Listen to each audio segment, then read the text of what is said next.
Okay. Hi, everybody. Thanks for joining us tonight. We are so excited, Lydia and I, to do our first Zoom sourdough event. My name is Karen Orlowski. I live in Georgia, north of Atlanta. And if you had asked me a year ago that I would not just be making sourdough, but teaching sourdough, I would have told you were crazy. So it's something where, I love sourdough. I've been to San Francisco, but it just was very intimidating to me, and having to keep something alive, one more thing to keep alive between the dogs and the kids and everything else. And I just had never had any interest in that. And so when our community um, started to do this, and I knew that I would be able to lock arms with other people that were doing this as well and have support, I was all in. And so it took a couple of months, and I really have just had so much fun with this that what we've started to do is share this with other people. And so I have sourdough workshops in my home a couple of times a week, but this is the first Zoom one. So I've been on a health journey for 18 years, and I know Lydia is going to talk a little bit more about it. But if anybody is here because you not just love sourdough, but you know the benefits of sourdough, that's one of the reasons I wanted to learn sourdough. We've made our own bread for a long time in the bread machine, but I had never made sourdough. Let's see, housekeeping really quickly. Lydia, I know we talked about after each segment of different things, we could ask questions then, or do we want to save them till the very end? Sorry, I've got people trying to get on. Let's look at the end of each segment and see if there's any questions. Yeah. We could ask at that point, maybe.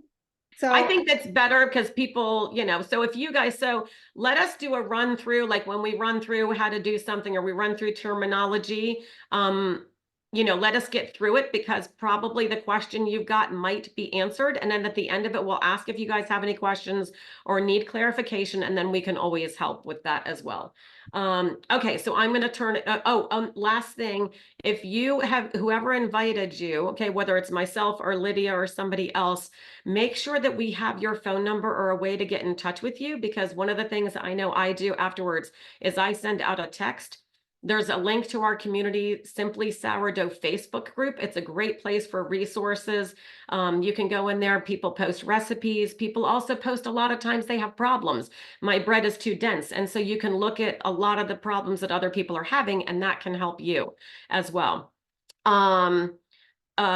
There's recipes that we send out. It's another copy of instructions that I send out. So there's a few things that we send out in that text, and I can send that out either tonight or tomorrow to you after. So I am going to turn it over to Lydia right now. Okay, thank you. Hope I get called again. So welcome everybody. My name is Lydia Kopika, and actually, I'm going to start out by asking, so you can respond, what brings everybody to sourdough today? What interests you in making your own sourdough bread? So feel free to, you can type in the chat or unmute yourself and answer. Well, hi, my name's Angel. I've just always really loved sourdough bread, and I've done it a couple of times myself. And I just wanted to learn like a bit more nuances of it, and like making sure that I'm doing it correctly. All right, great. Thanks, Angel. Where are you calling in from? I'm over in Athens at UGA. Oh, okay, great. Thanks. Kathy says she loves sourdough bread. Anybody else? I love every kind of bread, but it's not always the best for my health to be eating all the different kinds of breads. And sourdough, I know, has a lot of health benefits. So that's why I'm interested in sourdough bread. Great. Thanks, Patty. I was interested in it for the health benefits too, and also because of the cute designs. There are a lot of cute ones. People are amazing. Deborah says she loves the taste. Loves the taste and interested in the benefits. New to sourdough, love sourdough. We run a farm to table. This is Christina.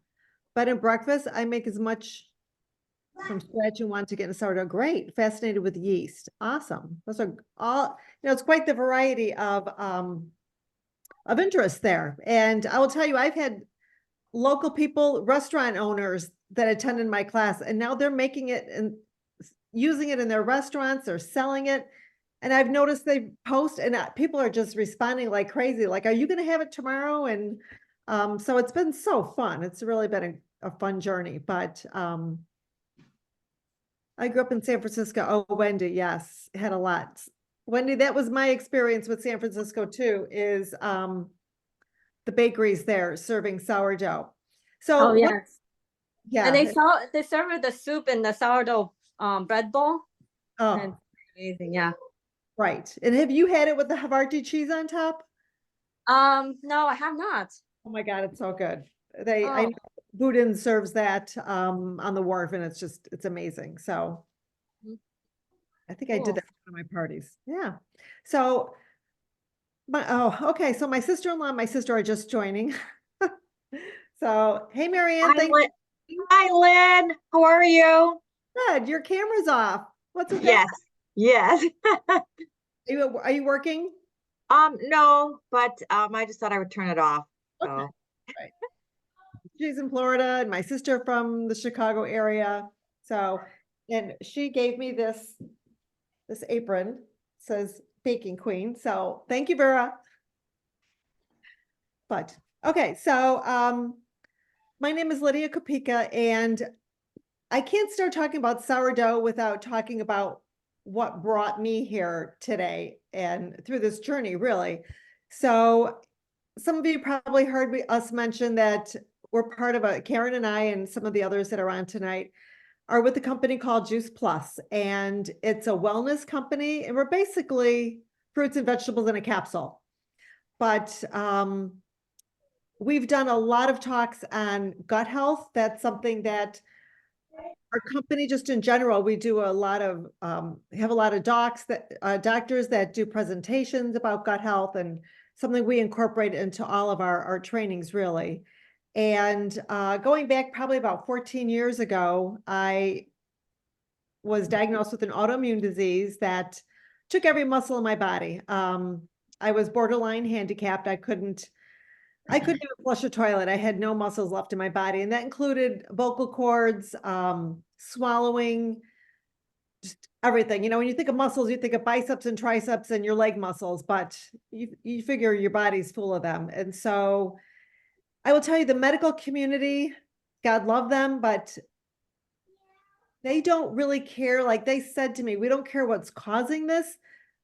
This is the medication you take to help you, to treat you. And I kind of wanted to get to the bottom of it. And so anyway, I came upon Juice Plus. It made sense to me because I was teaching a cooking class at a cancer prevention class. And it was all about antioxidants and phytonutrients. So that's how I was introduced. It made sense to me, and it really started me on my wellness journey and helped me turn around my symptoms. And so now this has turned into my passion, is really just helping people find ways to improve their health. You know, sometimes we need to kind of take control and do as much as we can along with maybe our medical community. So, and gut health is a big, it's a big topic. And also, when it comes to glycemic index and blood sugars, you're going to start hearing a lot about the impact of our blood sugars for these coming years and the impact it's having on our health. We hear a lot about diabetes, you know, what they're calling Alzheimer's diabetes 3, but the numbers for diabetes are just skyrocketing. And so we really kind of can do what we can to what I call flatten the curve. But when I say flatten the curve, I'm talking about our blood sugars. So so that's where sourdough comes in. And some of us really were introduced to making sourdough maybe in the spring. And so first of all, this is sourdough 101. We're not going to cover it all tonight. There is a lot to learn. And this isn't something, it's not like we give you a recipe and you go home and you make it and it's going to turn out great. You really need to understand, it's about microbiology. It's an art form. It's really a journey. And some people throw it in the garbage and give up and never look at their sourdough again. But I want to tell you, enjoy the journey, enjoy the mistakes, because every time you bake, they say you need to bake 100 loaves before you really know what you're doing. So just keep that in mind and give yourself grace. So that's just something about sourdough, and I think you'll love it. I think the more you learn, the more amazing it becomes. And so Karen and I kind of had an outline of who's doing what, and we're also just going to kind of jump in if some of us is missing something. But what are some of the benefits of sourdough that you've heard of? So you probably know it's good for gut health. And so why is it good for gut health? Well, first of all, sourdough recipes, you don't use yeast. It's a natural fermentation process. It's a natural yeast. So if you've gotten some of your flakes or your mother's started, and it's changing day by day because it's taking in the bacteria from maybe your water and from your flour that you're using and from the air. And so your mother is going to be different from my mother, from everybody else's mother, because it changes when it becomes part of your own household. And so that fermentation process, you've heard of the benefits of fermented foods, like maybe kimchi or sauerkraut. I can't even think of all of them, but all of those help improve our gut health. And what I found fascinating, I just realized recently, is you're going to find that your starter or your mother, there's good and bad bacteria. And we'll talk more about that later, how to tell the difference. And so as you're feeding your mother every day, the good bacteria start really just start growing and become more abundant and start crowding out the bad bacteria. The same thing happens in our gut, right? Our gut is good and bad bacteria. And when we have a diet that's high in processed foods, you're feeding the bad bacteria. And you've heard of leaky gut and inflammation, and that's where a lot of it stems from. And so as we start feeding the good bacteria, they start taking over in our gut, just like in your mother that you're going to have. And that's what keeps it going. And so instead of using yeast, it's a natural yeast, it's a natural leaven, and that's what you're feeding every day. So, and some other fermented foods, you think about yogurt or kefir, or maybe some people drink kombucha. And the purpose of all those is to feed that good bacteria.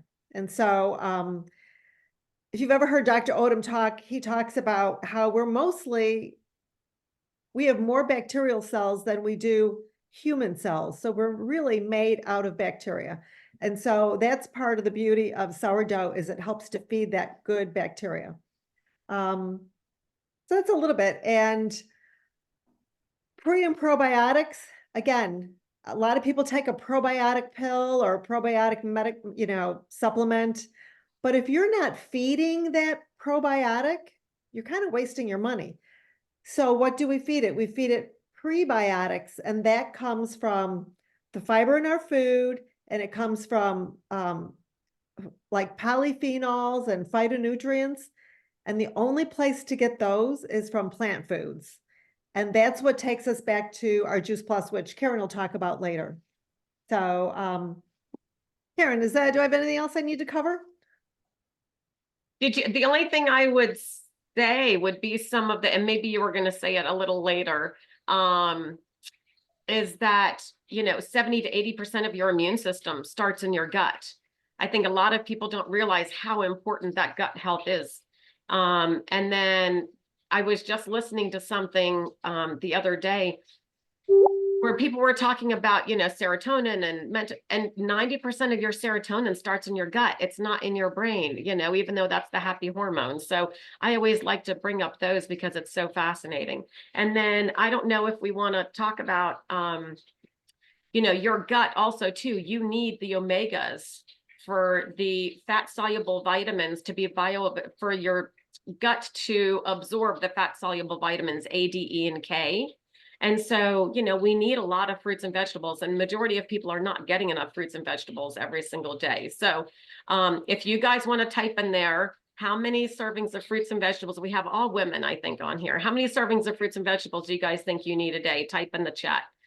But I will tell you my story very, very quickly. I grew up, I was adopted. My birth mother had all kinds of health issues, cardiovascular, allergies, asthma, all kinds of stuff. And I was adopted by awesome parents. My mom was a nurse. My adoptive mother was a nurse. Well, if anybody has dealt with the medical community, kind of like Lydia was talking about, they want to focus on treatment. And there's definitely a place for that. I joke around that if I go out and I get hit by a truck, don't give me more fruits and vegetables. I need a hospital, you know, I need surgery. But there's a lot of times where we need to focus on prevention. We need to focus on lifestyle to see if what maybe we're experiencing, we can, you know, get a handle on without going straight to the medicine. So anyway, long story short, my mom was trained for, you know, medicine for treatment. And so I was on allergy shots, asthma medicine, prescription drugs. I had migraines, I had digestive issues, all this stuff. And this was my entire life until I was 35. So because I was told by every single doctor that it was genetic, there was nothing that we could do. And when you're told that, you just eat for fun. Like I was having Slurpees and Doritos for lunch. And, you know, I didn't really care because doctors told me it didn't matter. So fast forward to when I got pregnant with my son. And I think that was the only reason I was open. And my good friend told me about Juice Plus. I started taking it, really didn't expect much more because I've been taking vitamins for years. And meanwhile, by the end of the pregnancy, I realized I had felt different.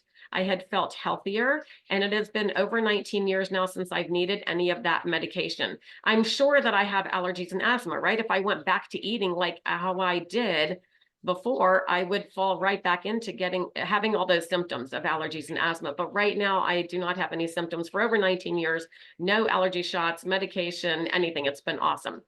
So anyway, we can talk to anybody who is interested in Juice Plus more at the end. What I will say is Juice Plus is fruits and vegetables in a capsule and a gummy. I know a few of you guys on here. I'm not going to be able to hold up all of them. I don't have enough hands, but well, maybe I can.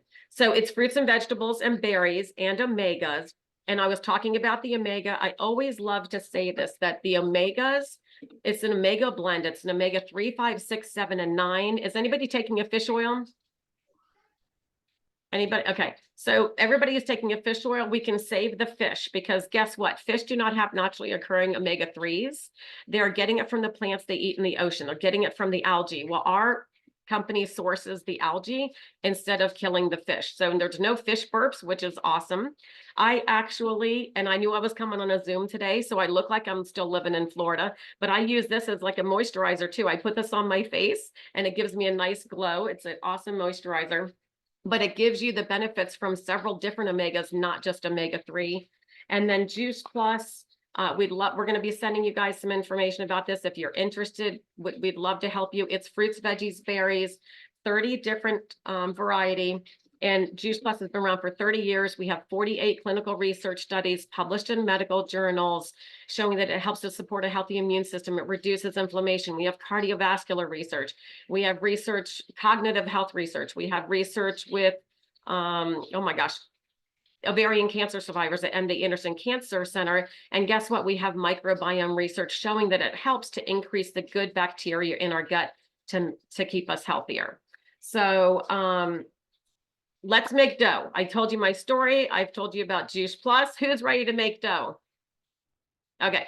I know that not everybody has their starter ready. So what we told some of you guys in the beginning is it's totally okay. You're going to kind of just watch this and it'll be in the back of your head. And when your starter is ready, then you can do that. So Lydia's going to go over all the terminology, but what we like to do is go ahead and make the dough real quick. And then while it's sitting and the flour is soaking up the water, Lydia's going to go over some of the terminology and your mother and your starter and all that stuff that can be super confusing to people. So everybody just in your bowl, go ahead and put a half a cup. I like to put a half a cup of starter in there. Depending on how much starter is how fast it's going to rise. Okay, so if you do a quarter of a cup of starter in there, it's going to rise slower than if you put a half a cup of water in there. Because think about, or half a cup of starter, okay, because it's yeast, right? But if you put less in there, it's going to rise a little slower. More in there, it's going to rise a little faster. So I like to do a half cup. Yeah, one thing I was gonna say, if you guys have started your mothers at home, and you could use a half a cup or a quarter cup tonight, just don't use it all. You want to keep, even if it's just a couple tablespoons left, that's all you need to keep your mother going, because you're going to feed her again tomorrow. So you can decide how much of that you want to use. And just scoop that out and throw it in your bowl. Now, I will say you will find almost all sourdough recipes are going to be in grams. So if you have a scale at some point and you want to weigh your measurements, your ingredients, that's fine. The ones I sent out, and I think the one Karen uses too, at least for the workshop, we do them in cups. It's just easier for people, but you will find in the future that all the recipes are in grams. So you can either convert them or you could just use the same one all the time. Yeah. We find that for a beginner class, the easier we can make it, the more apt people are to continue to make sourdough. So, okay, so if you've got that, if you've got your starter in there, how I do it is I now add the salt. It can be anywhere from 1.5 teaspoons up to a tablespoon. So that's kind of preference. The fun thing with sourdough, guys, is that you get to experiment, right? This isn't brain surgery, it's dough. It's a loaf of bread. So you experiment, this time you want to put in 1.5 teaspoons, you want to put in two teaspoons, you want to put in a tablespoon, that's fine. I personally like a tablespoon, but that's your preference. And then I usually put in the water. You can put in anywhere from 1.5 cups to 1 2/3 cups. I wouldn't do any more than that. Sometimes I find that if you're living in a drier area, then putting just a little bit more than that 1.5 cups can help, but 1.5 cups is great. Put that in, stir it around just a handful of times just to mix the salt and the water and the starter all together. And then you're going to go ahead and do 4 level cups of flour and just mix it in there. Okay, now this is where I come in. Hold on. Let me Yeah. here.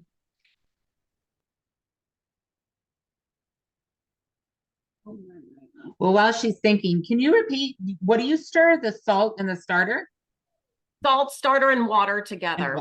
And a cup of water? You want to make sure that it's all kind of mixed together. So when you put your flour in, it's all really mixed together. So it's going to rise evenly. Okay. So go ahead and do that. And then and you said a cup of water. You're going to do 4 cups of flour. 4 cups of flour and 1 cup of water. Right, you do not have to do 1 cup and then mix it up. I just dump all 4 cups in there and I start to mix it as best as I can with the spatula. But guess what, guys? It's bread. Go ahead and get your hand. I would get 1 hand in there, okay? Not both hands, just in case you need more flour or you need something. Go ahead and get 1 hand in there towards the end to really mix it. And the only thing you are looking for simply those ingredients to be mixed together. Okay, the flour and the water and the starter and everything to be mixed together. Has anybody ever either made or bought pizza dough? Right, like a really tight ball, shiny, that's not going to look like that. Okay, it is not going to look like pizza dough. It's going to look like cauliflower. It's going to look like a brain.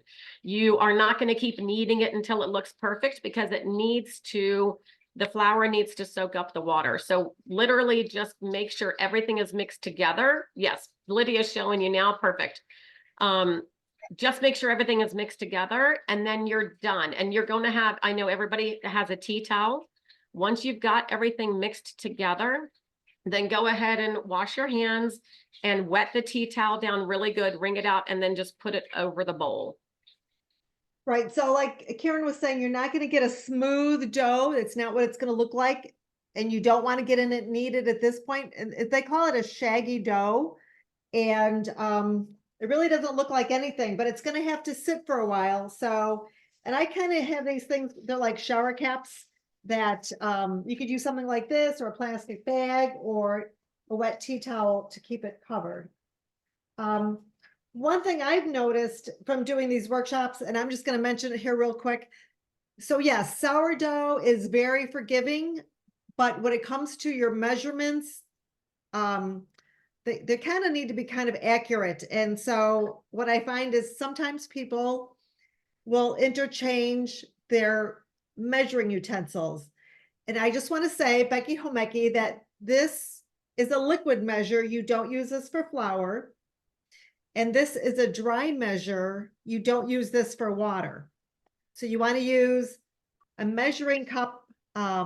This is for dry products for your flour, and you're going to use this for your water. Okay, so because that's going to make a difference.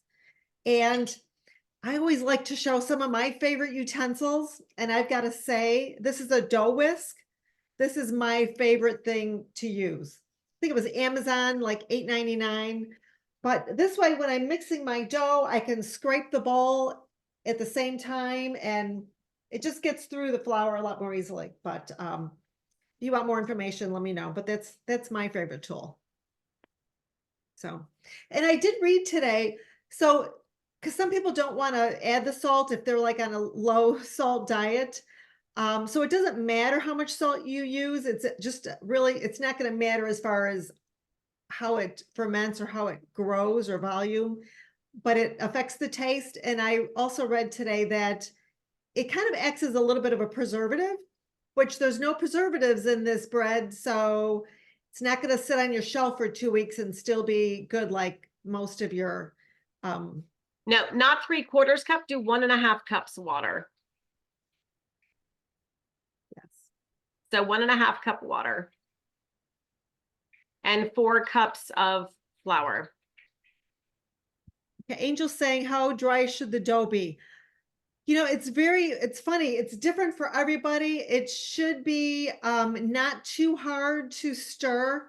It's going to be kind of wet. If it looks wet, you know, and you can show us if it's way too dry. We could probably help you. So Nicole, that looks good. I think that looks good.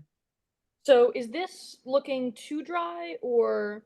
Can you, let me see, pull it up a little? Yeah. It looks a little, it might be a little dry. Does it feel very firm? Yeah, it's feeling a little firm. Should I add just like a touch more water? It doesn't look too bad, but if you want to add maybe just a tablespoon or two of water. I say you just keep working it. And then what I like to do is let it sit for that 30 minutes, which is what we're going to do while we explain the rest of the stuff. And then let's see what the texture is. Because a lot of times people think it's super dry because we're not used to it being that dry, but the flour still needs time to soak up the water. Okay. Thank you so much. And you don't want to be mixing right now. You just kind of generally mix it all together and then you let it sit. So don't try to bring it all together. It needs to sit typically maybe up to an hour, but when we do our workshops, we do 30 minutes. Okay. Thank you so much.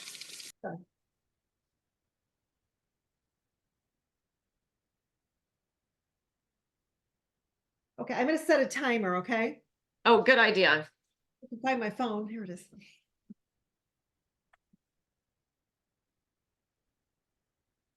So you know what you can do while they're still kind of mixing, Lydia, is start to go over maybe. I'm going to go get my favorite tool and I'll share it in a little bit. So let us know when you're done because we don't want to start talking and you guys are still mixing, but I think you can pay attention when you're mixing it up. Okay, I'm going to turn my phone. All right, I will be back in just a minute. Okay.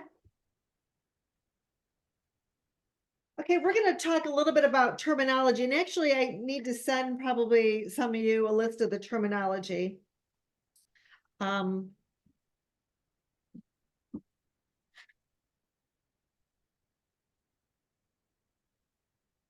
I'm going to show you, this is my mother. And when I sent you directions, some of you, when I get ready to, after I feed my mother, and I mix her up, I like to take a dry erase marker, or you can use a rubber band and mark on your jar, like the level where it's at. Because after you feed your mother, she's going to grow within a number of hours. Sometimes it could be 2 or 3 hours. It may be 6 or 8 hours. She grows and then she comes back down. So I always like to mark where my level of my starter is, my mother. So, and we're going to talk some terminology. Is everybody ready? Karen, did you want to go ahead while they're still mixing and show us your tool, your favorite tool, or are you going to save it? No, I'm going to save it for when that segment comes. So yeah. Sure. But I will say, guys, this is what I share to everybody when I do a workshop is I did this with just a spatula, a bowl, a tea towel, you know, a paring knife. Like I didn't buy any sourdough, anything, because I am just a natural skeptic and I wasn't sure that I was going to be successful at this. And I was not going to invest any more money than purchasing a starter like the mother. So you can do this. I don't want everybody to feel like you have to now go out and start buying all this sourdough stuff. Some of the stuff makes it a little easier. So if you really are enjoying it down the road, then go ahead and, you know, and gift yourself some of those items, but they're not necessary. No, yeah, it's just basic, really basic stuff. And one of the things, if you've ever bought sourdough in the store, next time you're in the store and you see a loaf of sourdough, I want you to look at the label, the ingredient label, because true sourdough has 3 ingredients: flour, water, and salt, just like you use today. When you buy it in the store or get it in a bakery, it should have those same ingredients. You might see a list of preservatives if you buy it in the store, or sometimes they add flavoring to give it a salty or a sour flavor. Sometimes sourdough is not that sour. I think it's just the fermentation that gives it that name. It can be more sour, and we're going to talk about that later, but it doesn't have to be sour. So a lot of those store-bought sourdough bread, they're giving a flavoring to it, and they're putting preservatives. Sometimes you might see 20 ingredients and I don't even know what they're all for. So typically, yes, flour, salt, and water. So Which brings us, you know, which kind of makes me think of,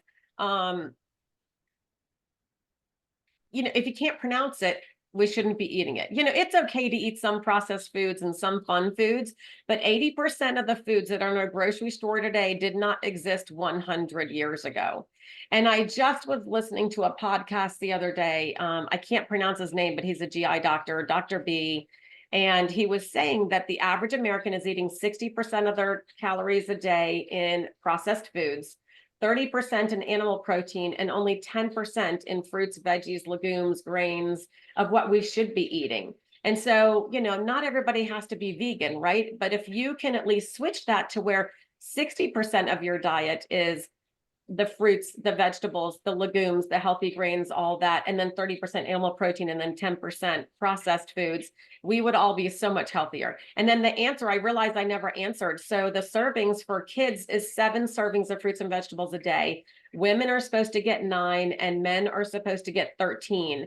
And if you have some health concerns already, or you're a professional athlete, you should probably be getting about 18 to 20. So I don't know who's able to do that, but I know I'm not.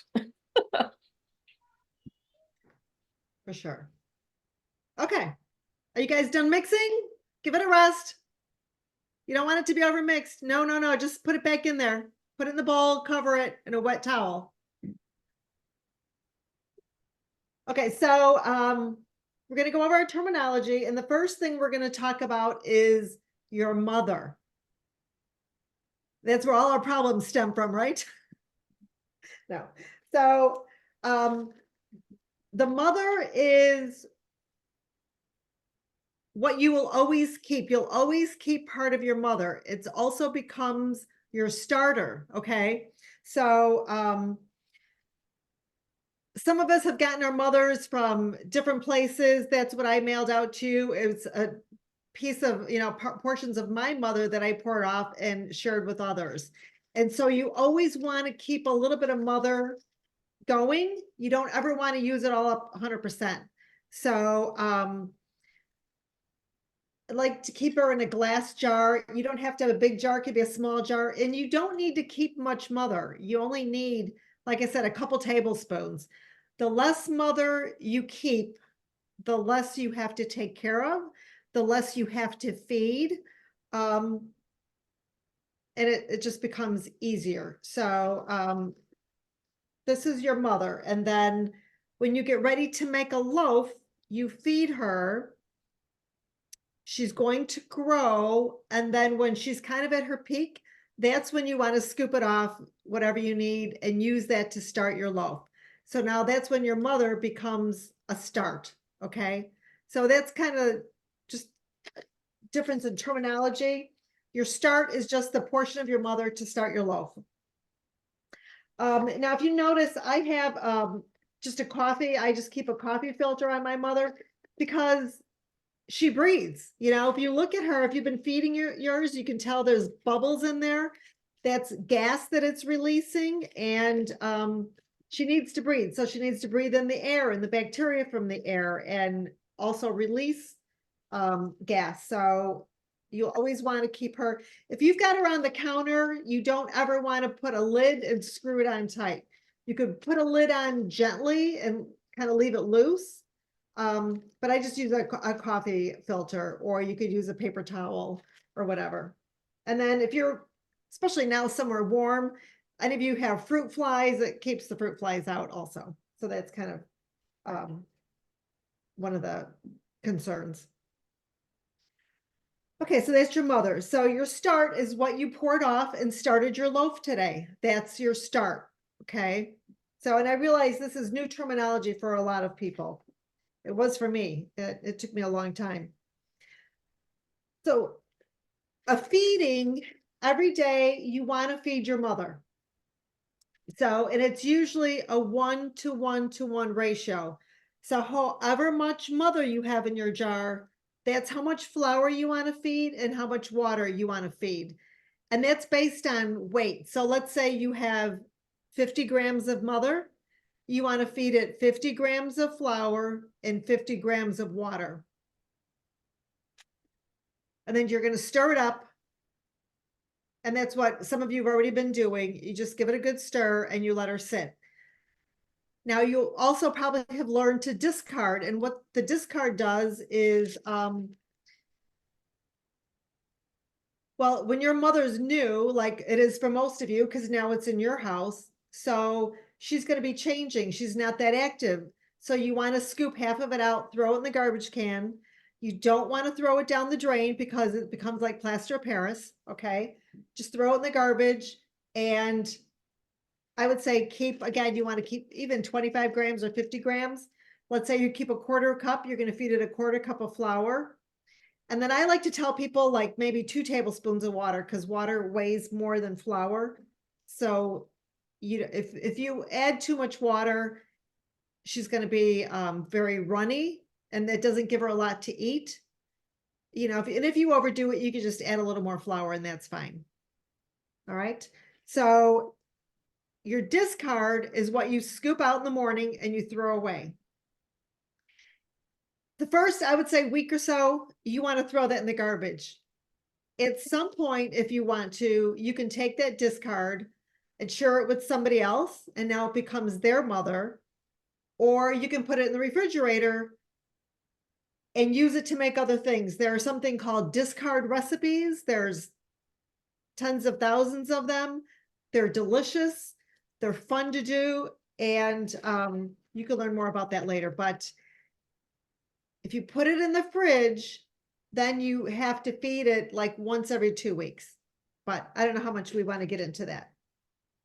So I will get into that a little bit because that's how I teach. Okay. And I will say the only reason I kind of started with that is because I had people taking the class, and then they would leave the jar out and forget to feed it. And then they were so freaked out that they had killed their mother that they would throw it out. And so one of the things you can do is you can take some of that discard, and that's what I kind of say is the mother, like put that in a different jar, feed it, take a quarter of a cup of your discard, right? Or the original, and you can put that, feed it, put it in the refrigerator, and you can put that in the refrigerator for safekeeping. And what I say is when you're ready to bake, take that out, take a quarter of a cup out, put it into a jar, feed your mother, put her back in the refrigerator. Now feed the starter and keep that going. And that's what you can make the dough with. And then when you're done with that, you don't have to keep feeding something every day. If you're going to be making, dough at once a week, once every 2 weeks or something, you don't have to worry about feeding something every single day. So, and then that way too, I have enough people that really think they're going to kill their mother. And then that way you have that backup in the refrigerator. And so I've gone as long as probably 3 to 4 weeks. without feeding her. And she tells me she can tell me she's angry because what happens is it starts to separate. You get a little thin layer of like some liquid on there. You get the water and it starts to separate. It's not bad. Okay. You just mix it in because you don't want to mess up with the hydration level. And then what you do is you discard out a little bit and then you refeed her, give her some fresh food and put her back into the refrigerator. Right. And you can reach out to us if you have questions about that, because I know it can sound confusing. I do like to tell people what I did when I first got my mother is I kept her on my counter and I fed her every day for a month, because I think it's good to get in that habit, because you're going to learn what she looks like, what she smells like. Don't be afraid to smell your mother. You should smell her every day. I'm not kidding. You should. And if she smells like nail polish remover or acetone, that means she's hungry. All right. It's good to know what they look like. And also when you're looking at that every day, you can't really kill your mother, but it can grow mold, and that's what you want to look for. So you always want to give it a good look. Now, if you see like pink or orange growing at the top of it, that's mold, and you would have to throw the whole thing away. If she starts turning black, or if there's like black water, that's called hooch. And you can either throw that out, scoop it out and throw it away, or you can stir it in. That just means she needs to be fed. Okay. So now you know where the term hoochie mama comes from. Okay. So that's just hooch. And it's just really good, good bacteria. It's full of good bacteria. It's probably really good for you. So I think it's good to get in the habit of feeding and discarding and feeding and discarding. And then once you've done that for a while, you know, if you want to put her away in the fridge, you can do that. And you start learning different things you can do and things you don't have to worry about. So, okay. Anything else? Let me see. We've got any questions here. Nope, we're good. Oh, okay. So I think let's just talk about how much time before the first stretch and fold. About 15 minutes. Okay, so we can't go ahead and maybe we just can go over the stuff and then you can show them the stretch. So let's just talk about the stretch and fold and why real quick. And then I can talk about the rising and then. Okay. And we could probably do it a little earlier because I probably got started late for doing the timer. So, and the other thing, guys, I kind of joke around with everybody in my class and I'm like, make sourdough work with your schedule. Okay. Make it work with your schedule. You don't want to feel like, oh my gosh, I want to make sourdough today. I've got to call into work. Okay. Just, you know, if the stretch and folds and the whole sitting thing, if it needs to be every 15 minutes because you got somewhere to go, make it every 15 minutes. If you have the time where you're going to let it sit for an hour and then you can do stretch and folds every 30 minutes, great. But make it work with your schedule. Don't get so wrapped up into, oh my gosh, she said it's got to be, you know, 30 minutes. It's got to be an hour. yes, it's very flexible when it comes to that. And you're going to find probably as you're doing your research, you're going to think everything we're telling you today is wrong. There's so many different ways to do it, and people do all kinds of things. I've seen it all, I've heard it all, and it all works.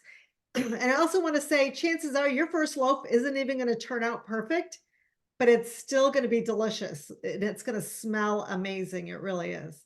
So don't get frustrated. It's a journey, and enjoy it. So.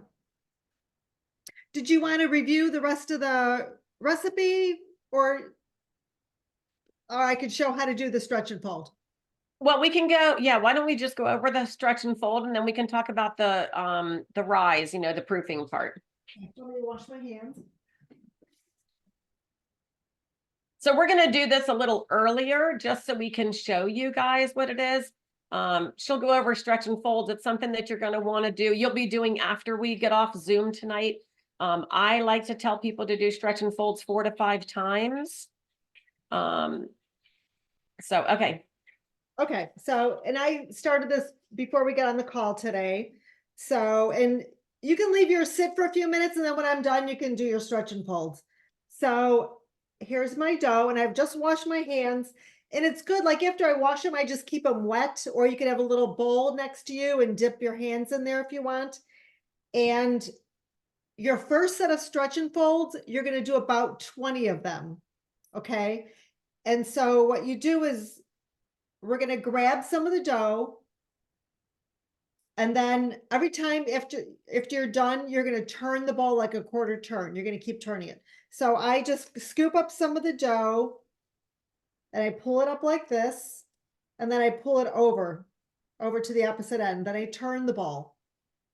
And then I scoop some more dough, another end of it, and I pull it up, stretch it, and you fold it. Some people call it tug and tuck or stretch and fold. And then I turn the ball, and again, I pull some more. And as you keep doing that, you're going to notice the dough starts changing. It's going to get tougher. And I just go around the whole bowl, and I just pull it up and tuck it. And then you turn it and pull it up and tuck it. And you're going to go around and do that 20 times.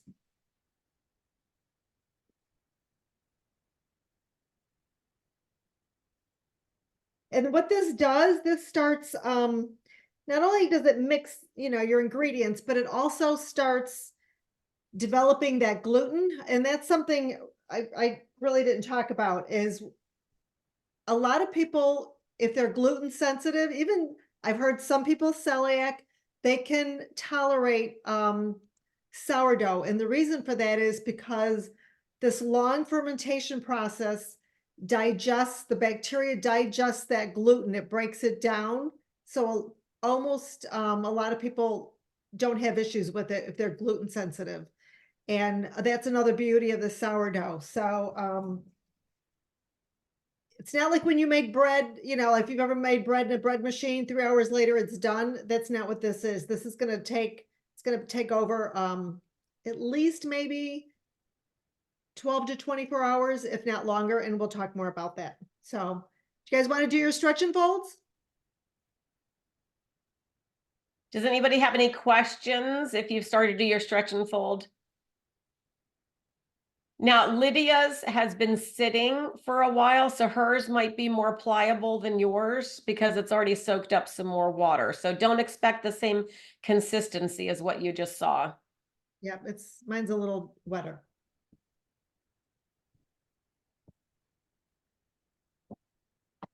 Okay, if nobody has any questions about stretch and fold, I want to respect everybody's time. While you guys do you have a question? Yeah, it's not moving at all. Like it's just like a big lump. Okay, So- let me.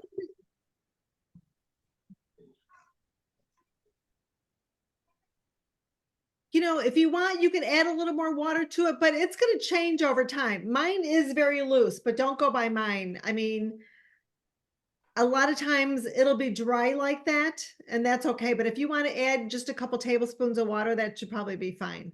Okay.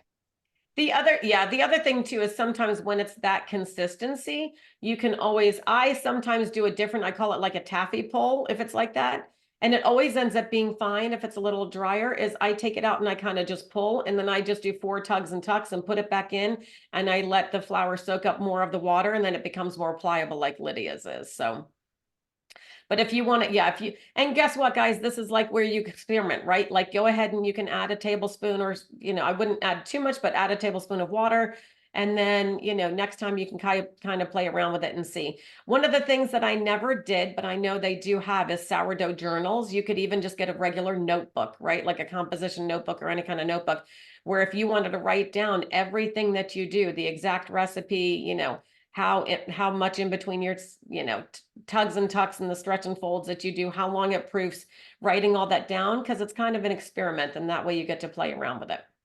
That's a great idea. And I learned about that like a month after I started this journey. And I wish I had done that, because, you try different recipes and it's like, man, that was really a good recipe. What was that? Or what was I doing different? And so that's a great idea, I think, is to keep a journal. The only tough thing with that is, it's January 9th. So guess what? Whatever works perfectly in that journal today, it's going to be different in August because your proofing time is going to be different. So it's just a little, you know, sourdough's a little fun that way. Okay, so we're going to be doing, am I missing anything else? So, okay, so we've talked about stretch and folds. You want to try and do that. I like to do that 4 to 5 times. If you only have time to get in 2 to 3 times, that's fine. But the more you do it, I find it's a better loaf. And then after that, you're going to let it sit. You're going to let it sit on your counter and it's got to rise. Now, Lydia, I don't know how you teach this. We didn't talk about this. I like to because I keep mine in the fridge for usually at least a day to like I have some that I'm teaching a class tomorrow night in the, you know, at the house. And by tomorrow, they will have been in the fridge for 2 days. So I usually let mine rise to about 50%, usually no more than 75%. And then I will, you know, stretch and fold and put them in the fridge. But right now is the time where you're going to now you're after all your stretch and folds, not right now, you guys are going to continue to stretch and fold 4 more times. Then you're going to let it sit on the counter in that bowl, keep it covered with a wet towel, and you need to let it rise, right? You need to let the fermentation process start. And so in the beginning, I used to think bigger was better. So I was letting it rise and I was letting it rise above the bowl and it was huge and there was bubbles and I thought this is going to be amazing. And what was happening is it was overproofing. And then I took it out and it was like the blob, like it had no form. It just, and so you don't want to get it to there. And so this is where I'm going to tell you my favorite investment. And it took me too long to buy this is the Cambro. So this was $9 on Amazon. They make the square ones. This one to me works just as good. And so this rubber band, you're going to see where this rubber band is. That's where my loaf always is. So I put my loaf in there after I've done all my stretch and folds. I put it in here and I let it sit. And then this way it's easy for me to see when it gets up to like a 50%, I know that it's done and I can pull it out. I do one more stretch and fold. I shape it and I put it into a clean floured towel into a different bowl, cover it again with either a damp cloth or with like plastic, and then I put it in the refrigerator. But if you don't have something like this, if you do have a glass bowl that you can see in, then that's great too, because then you can kind of see the when it's, you know, when it's rising, you're going to see where there's some of the little air pockets and the little bubbles and stuff starting in there. And there's a lot of little tips and tricks to kind of get you there. But the first several months, mine turned out, I mean, pretty good. And I didn't have that. So you guys can do this in a bowl. That just is my favorite thing to make this whole, so it's not so much of a guessing process. So I don't know if you have any other tips and tricks with the rising. And so right now, what I was going to say is my house is at 65 degrees because it's in the winter. Okay. Your mother and your starter are kind of like Goldilocks where they like it between 75 and 82 degrees.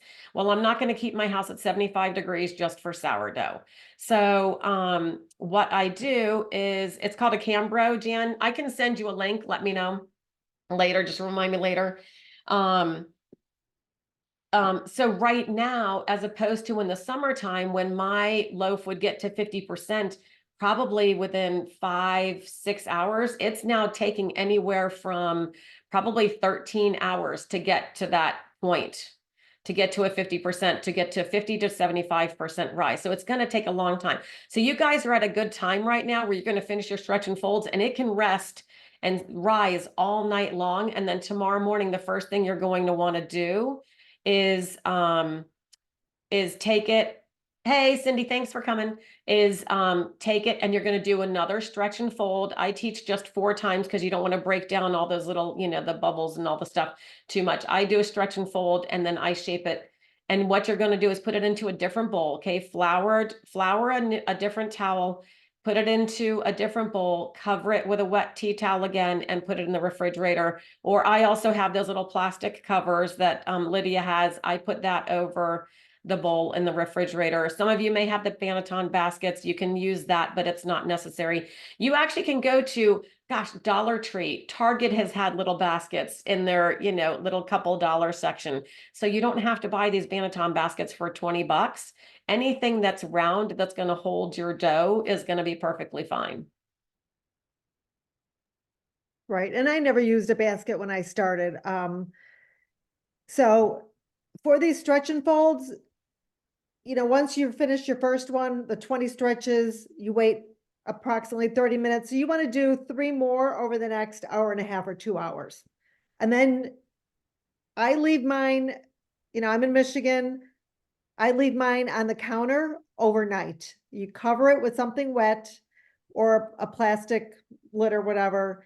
And then I leave mine, and this is called the bulk fermentation. It's the slow fermentation process. And I'll leave mine out until tomorrow morning. Tomorrow morning, when I get up first thing, and it's different the way you want to do this. You can pour it out onto like a cutting board or your counter and just kind of gently form a ball and then put it into another bowl if you want to. I flour it and then put it in there, or you can just leave it in your mixing bowl, and that's fine. Some people do that. But then I put it in the refrigerator. You're going to cover it and put it in the refrigerator, and that's called the cold fermentation. And so this is where sourdough becomes really flexible. Like if you go to work in the morning or whatever, you put it in the fridge, it can stay in that fridge up to, I've heard, like 72 hours. So it's not like you have to make it right away. You can leave it in there for a few hours, then bake it, or you can leave it for a day or 2 days and then take it out and bake it. So, and the longer it's in there, the more sour it becomes, the longer it's in the refrigerator. It's not going to rise much once it's in the fridge, but it starts developing different flavor. But either way is fine. I usually can't wait that long. I bake it the next day. I leave it in the fridge for about 6 hours and then I bake it the next day. So. But sometimes life, like I remember the week of Thanksgiving, right, was really crazy. And so I think I made the dough and put it in the fridge on Tuesday, and then it was ready to bake on Thursday morning. I didn't have to worry about it. So sometimes you can kind of plan it that way. But that's the great thing is, let's say that you've got your dough, it's in the refrigerator, you wake up tomorrow morning, you do the stretch and fold, you put it in the refrigerator, you think you're going to bake it tomorrow, and then life happens. Something happens or girlfriends ask you out and you go out. Guess what? You get to bake it the next day.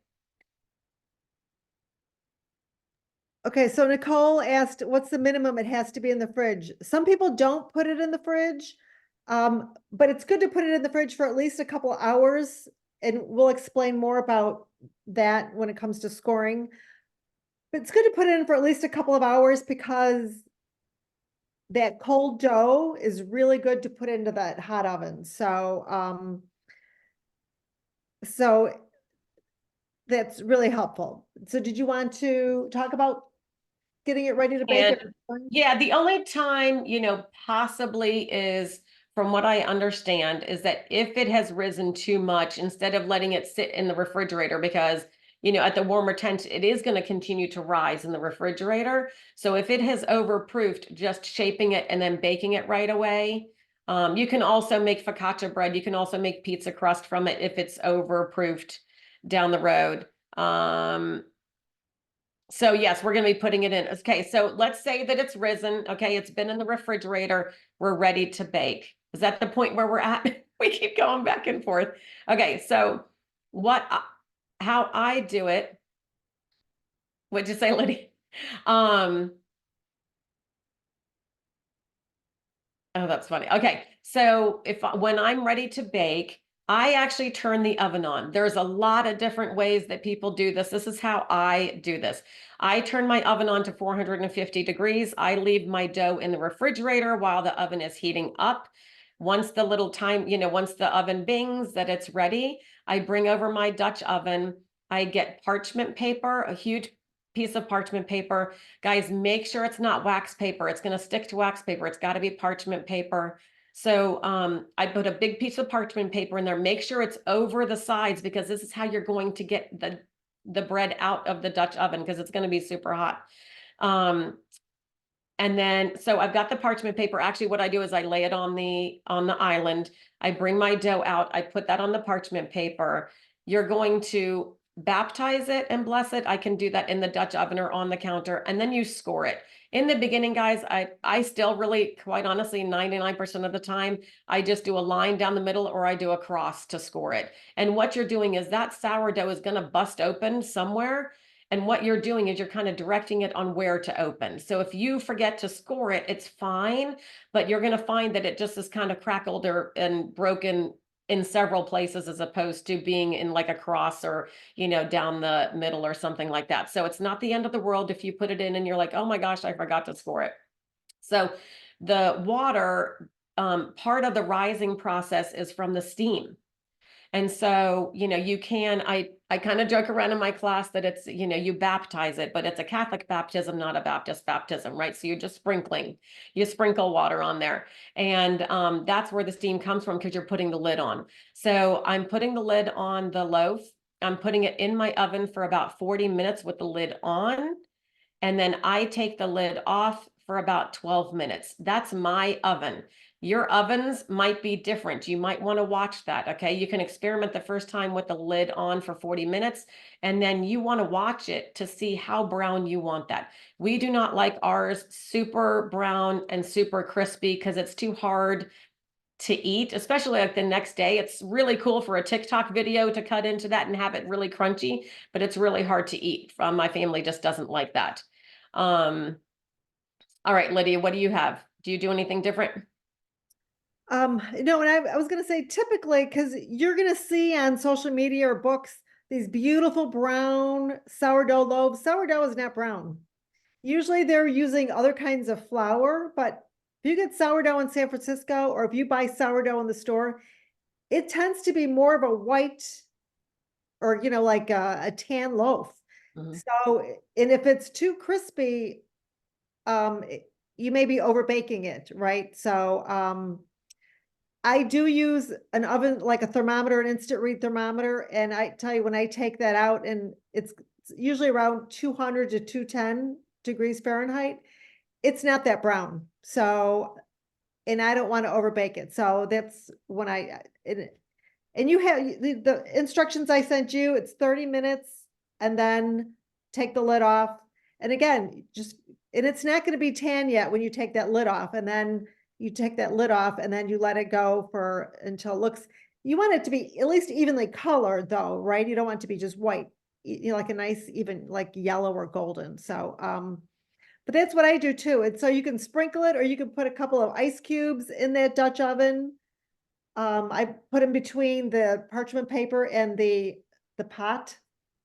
And then you put that lid on and just be careful because when you take that Dutch oven out or that lid out, it's hot. And just to be safe, I want to tell you, I keep a hot pad on that lid. So nobody, including myself, goes and picks up that lid thinking it's okay. It's hot for a long time. It's 450 degrees. So same when I take that pot off. So when you take your pot out, set it down. The first thing you're going to do is lift that bread out with the parchment paper. You grab the parchment paper, lift it out, put it on a cooling rack.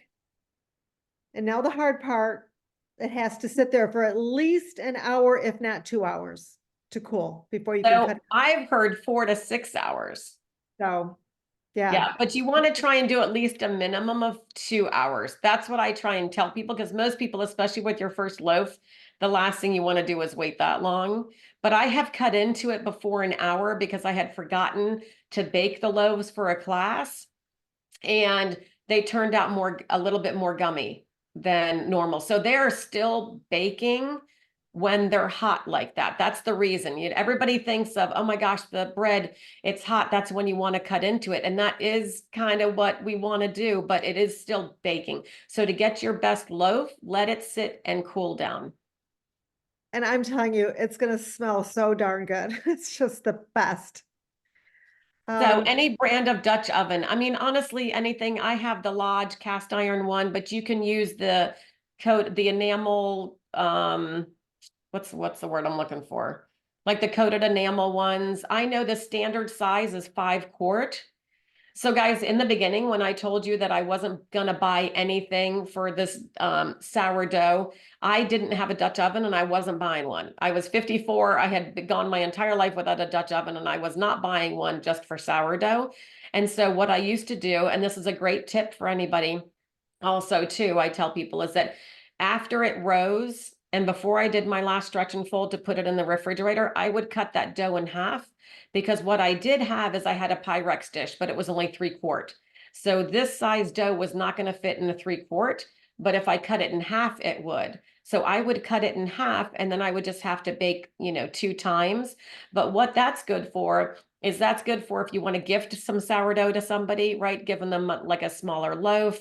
If you want to do flavored sourdough loaves, like if you want to do jalapeno cheddar, you want to do Parmesan garlic, you want to do olives and, herbs, it's kind of fun to do 2 smaller loaves with 2 different flavors instead of doing just, one big one. So does anybody not have anything with a lid to bake in? Okay, everybody has something with a lid. Okay, perfect. Yeah, because you can bake without a lid. You use a cookie sheet. Oh, at the bottom, and you can put ice cubes and stuff. One of the other things I will tell you, and I don't know whether you need to do this, Lydia, but in my oven, to protect the bottom so it doesn't get too brown and burn, I have the bottom rack and I put a cookie sheet there. And then the next rack is where I put my Dutch oven. And when I put the cookie sheet there, it just deflects a little bit of the heat and it protects the bottom of my loaf from getting too brown or burned. It's great. And no, I've never done that, but didn't have to. I should, I just baked a loaf. I should show that to you what that looks like. So you can Yeah, kind of, everybody's, guys, that's what I'm saying is everybody's ovens are different. So you're just going to have to experiment and, okay, so this I baked, gosh, maybe 2 days ago, but you see the color, like it's not that dark brown like you see in some of the pictures. And this is a fully baked loaf and it's, so that's about what it's gonna look like. Now you can get, a lot of people will ask, well, can, you use a gluten-free flour or can I make a gluten-free loaf or different flours? That's a whole nother science. And with sourdough, you can't just substitute gluten-free flour for regular flour and bake the same recipe. It's not gonna work. So, just a little bit about that. yeah, you can, this is where I say, experiment when you've got always, that's why you always want to save some of the mother, right? And then the starter. So as long as you've got your starter and you want to experiment, but I do have people that come to the class, they mill their own grains. They want to bring whole wheat. They want to bring rye flour. They want to bring einkorn. They want to bring all this different stuff. In the beginning, I really strongly just recommend use all-purpose or bread flour. You got to get the whole process down first before you kind of experiment with some of that. But from everything that I've read, even if you want to do whole wheat or you want to do something, never do more than 1/4 of what that is or up to a half. So like if you're going to do 4 cups of flour, never do more than 2 cups of flour because what happens is it just makes it more dense. You're not going to get the result of sourdough that you're expecting, where it's light and fluffy and airy. It's just going to be more dense.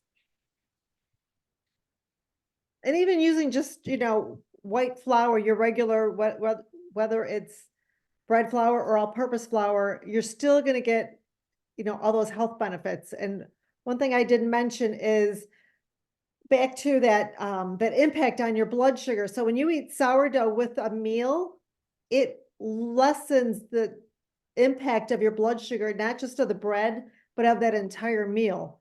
So, there's a lady I follow on Instagram, and a lot of times people will show like the graphs of the impact on the blood sugar, and it's pretty amazing. And if you've watched that Live to 100 with Dan Buettner, he talks about sourdough, and now he's always all over social media talking about sourdough and just the impact it has. It's pretty amazing. So, okay, so we have gone through the whole process. Now you guys get to ask questions. Any questions? And it's going to make more sense once you go through. Let me take it off speaker view real quick. Once you do this, Actually, it is on speaker. I just have the chat open. So once you do this a couple of times, it's going to make more sense. You know, the more often you do it. No, we did that good of a job that you guys don't have any questions. We're going to take our show on the road, Lydia. So what if, like mine was so dry, like what if I didn't add the water, which I did this time. But if I didn't and it stayed dry, can I add the water like the next go round? Or is there a point that you wouldn't add water? I mean, I think the sooner the better, but I would sometimes, I kind of would wait. I'll get Lydia's input on this too. I kind of would wait till the first stretch and fold just to see the consistency, because I think so many people are shocked when they see, okay, this is right when I've mixed it, to all of a sudden. And again, if we would have let it sit for longer, maybe that would have been a little bit different too. If you would let it sit for that 30, you know, the full 30 minutes or the hour, that may have been a little bit different. So, but it's not going to hurt it to add a tablespoon of water, you know, Okay. tablespoon or two of water. Yeah, and I think you could add it anytime. And I'll tell you, because Karen and I both do these workshops in person. I could have 12 people at a workshop and everybody's dough will look different. We're all making it together the same. And I will tell you that there are some like beginner type recipes, what they call like early learner recipes, and they do tend to be a drier dough than one that's higher in water. So there's a lot as far as the moisture levels for the doughs. Did we lose Karen? Where'd she go? Oh, there she is. I'm here. Something that went off and everybody moved around. Sorry. So that's like more advanced sourdough. So don't be even afraid to worry about it being too dry. It's still gonna bake up nicely. It may not rise the same, but and again, see how it turns out, and then that's something you're gonna maybe change in. What kind of flour were you using also? Bread flour. Bread flour, okay, so that could be maybe, the different flours, I don't wanna say suck up the water, but absorb, sorry. Right. Absorb No, I get what you mean. water than others, so different flours will have a. Well, turn out. and the other thing too, because we're not weighing, you know, you're putting a cup in there. It Yeah. could be just a little bit different than what the next person is. You know what I mean? So that is the difference with weighing, but you're going to get to know the dough. And so somebody asked, is there ever a time to add more flour? Typically, the only time I ever see that is if somebody brings some sort of other kind of flour, like einkorn. Oh my gosh, people have to keep adding, you know, more flour to that one. So I don't think so. I've never had to add more flour. I just haven't to mine. Yeah, and I think if it's seems kind of wet, I would go ahead with it anyway and just bake it like that. Like I said, I think the more advanced recipes tend to have a higher moisture level. Yeah. All right, Jan, cook. Yeah, I just had a question about so the mother that I have left, can I just would I feed this again and just keep this going on my counter or put it You in the can, fridge? and if you ever want to take a break, you can just feed it and put it in your refrigerator. Okay, but otherwise keep it on the counter and If you want to be baking, then yes, you know, keeping it on the counter and feeding it. Mhm. okay. Okay. And I have some other too that I had started from, but I guess I need to discard some of that. So So okay. yeah, save it. I use a different jar that I keep my discard in for when I'm going to make something like sourdough pretzels or, you know, pizza crust, something like that. So you're going to have a lot of fun looking into that. You won't waste anything. I can see you baking all kinds of stuff. Okay. But I definitely would take some and put some of it in the fridge because you have the dried flakes. But take some of that, you know, your dried flakes can stay in the refrigerator too, but take some of the you know, the wet. Yeah. Just feed it and put it in the refrigerator. I put a lid on mine, like a real lid on mine, Yeah. not the coffee filter when it's in the refrigerator, only the coffee Okay. filter that's on the counter. This is a mason jar, so I have Yeah. I have the real lid for that too. But that won't explode or anything if it can't breathe? No. Okay. No, She's 'cause like Sleeping Beauty in the refrigerator. She breathes really slowly. She eats really slowly. So yes. Okay. Even with the lid on the fridge, you don't have to tighten it all the way. You could Right. just, I would tighten it and then loosen it just a little bit. So, but yeah, you want to have a lid on it if it's in the fridge, otherwise it'll dry out. So, it's different than That when makes sense. Okay, great, thanks. Okay, so there was a question, the flour heaping cup. The only time I do a heaping cup is when I'm feeding. So that's how I have taught it. I know Lydia does a quarter cup. There's two ways to do it. Okay, there's a few ways to do it, right? A quarter cup flour when you're going to feed, and then a quarter cup. Let me put it on gallery real quick for everybody. A quarter cup flour and then like 2 tablespoons of water when you're going to feed, the starter to get it to grow.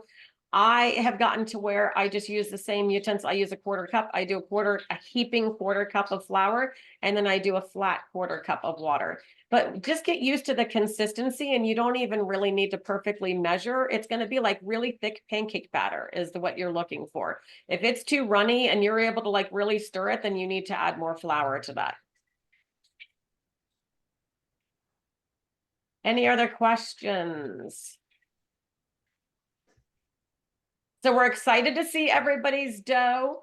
Whoever brought you to the Zoom, you're going to have to text us tomorrow and show us, or the next day, depending on when you bake. But remember, you're not baking until tomorrow. It's rising tonight. You're putting it in the refrigerator tomorrow morning if you want to, and then letting it sit anywhere from, all day to up to 3 days. So. Right. There's a really good website called Pantry Mama. She also has a Facebook page. It has a different name to it, but if you just search, and you'll find it from her website. So she has a Facebook page. Everybody, posts stuff in there, but her website, anything you want to know, any question you have, you will find the answer in there. She's got all kinds of good videos. I've got some great videos if you want a video of somebody actually making sourdough in the process. I mean, this is all I watched and all I read for months when I started this. I mean, because there's a lot to learn, but you don't have to learn anymore. It's up to you where you want to go from here. So some of you are going to take it and run with it. Some of you are going to say, I'm never making another sourdough loaf in my life. And that's okay. But don't. No, it's not okay. We've just spent an hour and a half with you. You just continue to make sourdough. Don't get overwhelmed from it, okay? It's okay. It's just have fun, enjoy it, and it's the best. It makes the best hostess gifts. I don't know. It's delicious. And then in the bottom, I guess it's not on this one. So there are some things called add-ins that you can do. Karen mentioned the cheddar jalapeno loaf. That is always a favorite of people. You can add that to your sourdough. You can use like roasted garlic and rosemary. So there's different things you can do. I just really always do plain sourdough just because I always have to have that. Like I never get to the other ones because it's my favorite. But people love the cheddar jalapeno. I think that's people's #1 favorite after just regular sourdough is jalapeno cheddar. So the Parmesan garlic is one of my favorites. I can just sit down and eat with a bowl of marinara. It's so good. I will give you guys my secret little tip that really gives, when you do olives, I use jarred Kalamata olives, and then the jalapeno, I use jarred jalapenos, okay? And then when I go to bless it, instead of using water, if you used the olives, I take the olive juice and I bless it with that, and I put the olive juice in there, and then I do the same thing with jalapeno, and I kind of make sure that the entire top of it is covered, and it gives that loaf such a kick, way better than if you just depended on the ingredients inside the loaf. Yeah. I have a question about the discard. If we put that in the fridge, is that what you would continue to feed like every 2 weeks? Or you can just leave it there until you want to use it? Yeah, I don't think you can leave it there for months, but you can leave it for several, for a few weeks. You don't have to feed it if you're going to use it as discard. Okay. And be careful with some of the recipes, guys. Like there's a lot. I have a great granola recipe. pretzels, pizza crust. There's a lot of stuff that's still pretty healthy, but sourdough starter like this is healthier, right? It makes a healthier bread. But when you're all of a sudden making chocolate chip cookies with sourdough starter and there's 3 sticks of butter, you now have lost the whole, it's not healthy anymore. So, so just be careful. That can be used as a treat, but you don't want to get so desperate, like, oh my gosh, I got to use all this starter. Let me make cinnamon buns and let me make this. And then all of a sudden, Although there is a really good chocolate cake recipe out there, I will tell you, but yeah, I don't make a lot of discard stuff. People do all kinds of things. But because they don't want to throw it away. They've been, it's got their flour in it. So that's why the smaller amount you maintain, the less waste and the less discard you have. But it's good to have that discard, like Karen mentioned, because then that's a backup mother. Discard is unfed mother. Can you guys see that? This is what I made. This is so not healthy. Okay. But it was Christmas. Beautiful. This Yeah. is it's a star bread and it's beautiful. This is from Pantry Mama. I love it. It took a little bit, like it was time consuming, but it was with Nutella, which I'm not a huge fan of Nutella, but it's delicious. And, there was butter and there was stuff in it, but it was Christmas and it was just fun. So. Right.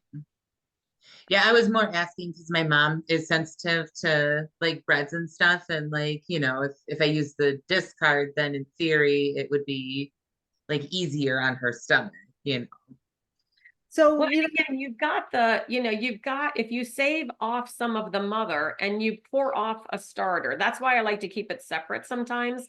So if you want to pour off into another jar and feed that with maybe gluten-free, right? You're experimenting. You're not ruining the main mother, like keep that separate. Experiment with another one and then try and bake with one with that. King Arthur makes a 1-for-1 gluten-free flour. I have not ever used it because we don't have that sensitivity, but you could experiment and do that too. Yeah. Oh, I meant for things like cookies and stuff, but Yeah. and when you bake with the discard, number one, you have to add yeast and it doesn't have the long fermentation process. So it's not going to be the same as far as okay. gluten sensitivity. Okay. So that's a little different. Yeah. Okay. It's more of usually it's a treat or it's, it's a different process. Okay. Okay. Any other questions? We've had you on here for almost an hour and a half. I thought for sure it'd be an hour, but we got so excited talking to you guys and answering questions. So I'm glad you stuck with us. Well, and feel free to reach out to us with questions. I know everyone's going to wake up in the morning. They're not going to know what to do.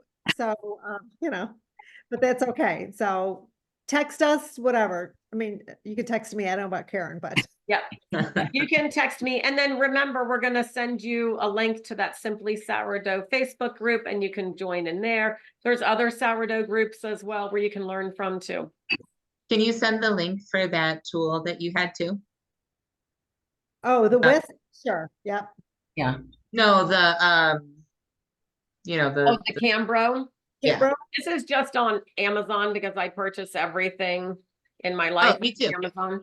Can you spell it for me? I'll just write it down. I think it's Cambro. Okay.